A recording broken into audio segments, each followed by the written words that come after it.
Et la première image de cette édition, c'est d'abord la conférence de presse officielle de la mairie de Lille. Hier, une semaine avant le début de la braderie 2015, la ville a rassemblé ses forces vives pour faire le point sur cette nouvelle édition.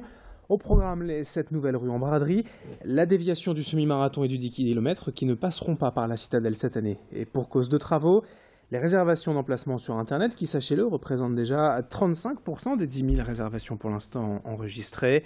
Les contrôles sanitaires ont été également évoqués, de même que la mobilisation des polices étrangères. Pour rappel, près de 3000 fonctionnaires de la ville sont mobilisés durant ce week-end de la braderie.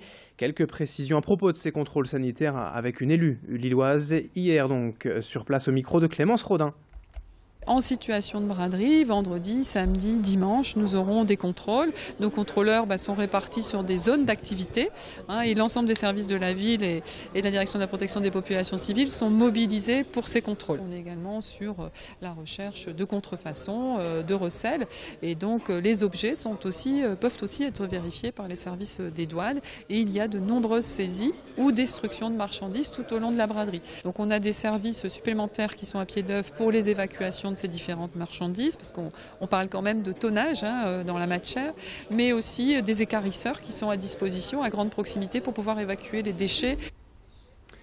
L'actualité nationale marquée également en ces jours-ci par les démissions successives au sein du parti Europe Écologie Les Verts. Après François de Rugy, mercredi, c'est Jean-Vincent Placé qui a à son tour annoncé ce matin sa démission du parti écologiste.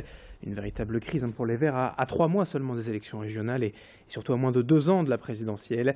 Les deux élus dénoncent entre autres un problème d'identité au sein du parti, l'absence de débat et une certaine dérive gauchiste. Alors je vous le disais, à 3 mois seulement des régionales, ces 2 démissions successives n'annoncent tout de même rien de bon pour les Verts dans le Nord-Pas-de-Calais et Picardie.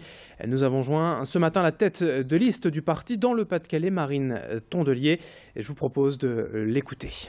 Je pense que ça clarifie une chose, c'est que ça fait des mois que les militants Europe Écologie Les Verts expliquent que les positions prises par ces présidents de groupes parlementaires n'engagent qu'eux-mêmes. Et aujourd'hui, le fait qu'ils en soient contraints à quitter le parti parce qu'ils n'arrivent pas à être moins isolés en son sein montre que ce qu'on racontait n'était pas totalement faux. Moi, j'entends de part et d'autre parler de scission.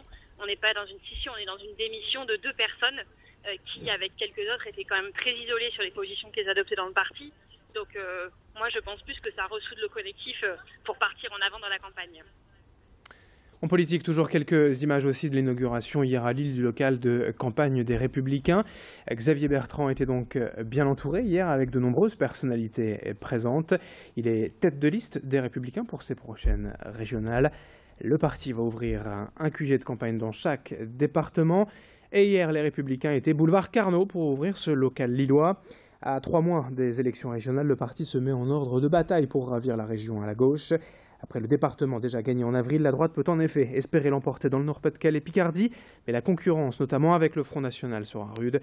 On ne manquera pas bien sûr d'en reparler prochainement sur Grand Lille TV. En attendant, les interviews de Xavier Bertrand sont à retrouver sur notre site internet à l'adresse que vous connaissez, grandlille.tv. Et du sport, également du football pour conclure cette édition avec le LOSC qui reçoit le Gazélec d'Ajaccio demain soir à 20h au stade Pierre-Mauroy. Un deuxième match à domicile d'affilée pour les Dogs pour confirmer la belle prestation de dimanche dernier face à Bordeaux. Pour autant, la première victoire de la saison est attendue face au promu Corse. Le premier but aussi est espéré. En effet, les Lillois n'ont toujours pas marqué en 3 rencontres de championnat. L'attaque lilloise sera donc particulièrement concernée demain soir. En attendant, vous le voyez, les Dogs étaient ce matin à l'entraînement au domaine de Luchin. Clémence Rodin y était également pour Grand Lille TV. Et je vous propose d'écouter dans la foulée le coach lillois Hervé Renard, et puis le défenseur du LOSC, Sébastien Corchia. On prend plaisir à jouer en Ligue 1. Quand on était en National il y a 2 saisons, je pense que c'est que du bonheur. Donc voilà, je pense pas qu'il y ait une pression particulière de l'autre côté. Donc voilà, c'est à nous d'être concentrés, de faire les choses de la même façon que les matchs précédents, avec une seule petite différence, vous la connaissez tous, être plus efficace.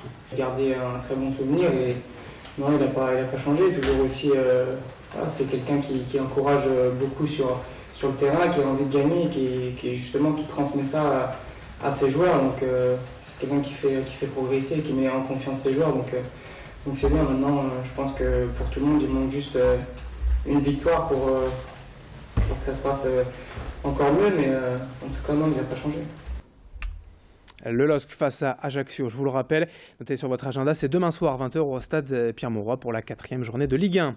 Fin de cette édition, merci à vous de l'avoir suivi. Dans un instant, la suite sur Grand Lille TV avec les météos et l'infotrafic.